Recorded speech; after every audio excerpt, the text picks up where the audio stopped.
വിളി കേട്ട് എട്ട് ദിക്കും വിറകൊള്ളണം. കാണിക്ക് നോക്കട്ടെ. എന്നോട് ക്ഷമിക്കൂ ശിവ. വേറെ എന്താണ് ചെയ്യേണ്ടതെന്ന് എനിക്ക് അറിയില്ല. നിന്നെ ഉപേക്ഷിക്കാൻ പറ്റുന്നില്ല. നിനക്ക് വേണ്ടി എന്റെ ലക്ഷ്യത്തെ നീ എന്റേതാണ് വന്തിക. നിന്റെ എല്ലാം എനിക്ക് സ്വന്തം.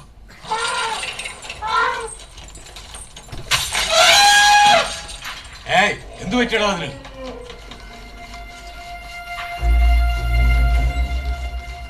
നിന്റെ ലക്ഷ്യം പോലും എന്റേത് കൂടിയാണ്.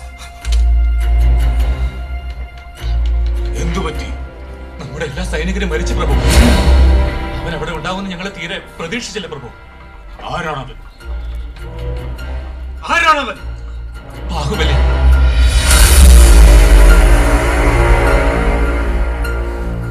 ആ ദേവസേന ആരാണെന്ന് എനിക്കറിയില്ല. എന്നാൽ നീ ആഗ്രഹിക്കുന്നത് അവരുടെ മോചനമാണെങ്കിൽ ഞാൻ മോചിപ്പിച്ചു കൊണ്ടുവരാം. നിനക്കെന്താടാ തലേക്ക് ഭ്രാന്ത് പിടിച്ചോ? ഇല്ല പ്രഭു, ബാഹുബലിയെ ഞാൻ കണ്ടതാ. ചത്തുപോയവൻ എങ്ങനെ തിരിച്ചു വരാനാടാ? വന്നു പ്രഭു, ഞാൻ എന്റെ കണ്ണുകൊണ്ട് കണ്ടതാ. അവൻ ആ സമയത്ത് സൈനികരെ എല്ലാവരെയും ആ നരസിംഹമൂർത്തിയെ പോലെ വലിച്ചു കയറി. അവൻ ചത്തുപോയടാ. അവനെ ഞങ്ങൾ കൊന്നു. അവന്റെ രക്തം വാർന്നു വാർന്നു ഭൂമിയോട് ചേർന്ന് അലിഞ്ഞു പോയി.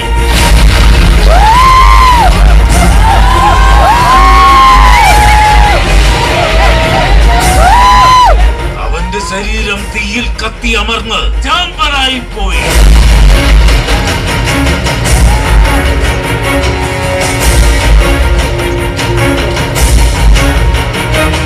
അവന്റെ പ്രാണൻ പ്രാണഹതി നദീപ്രവാഹത്തിൽ ഒലിച്ചുപോയി.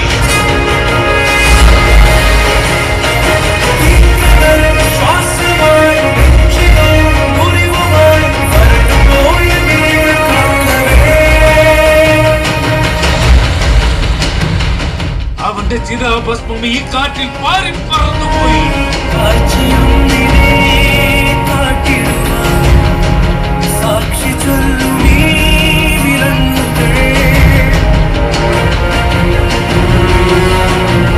അവന്റെ ആത്മാവ് അനന്തതയിലേക്ക് ഉയർന്നു മറിഞ്ഞുപോയി.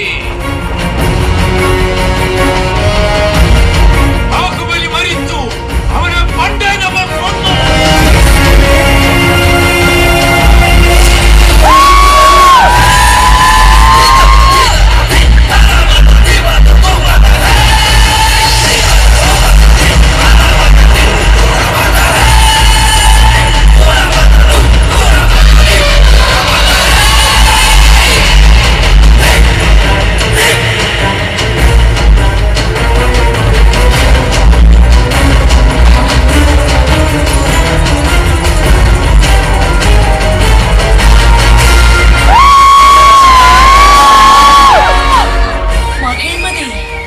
ആശ്വസിക്കൂ, എന്റെ മകൻ വന്നെത്തി.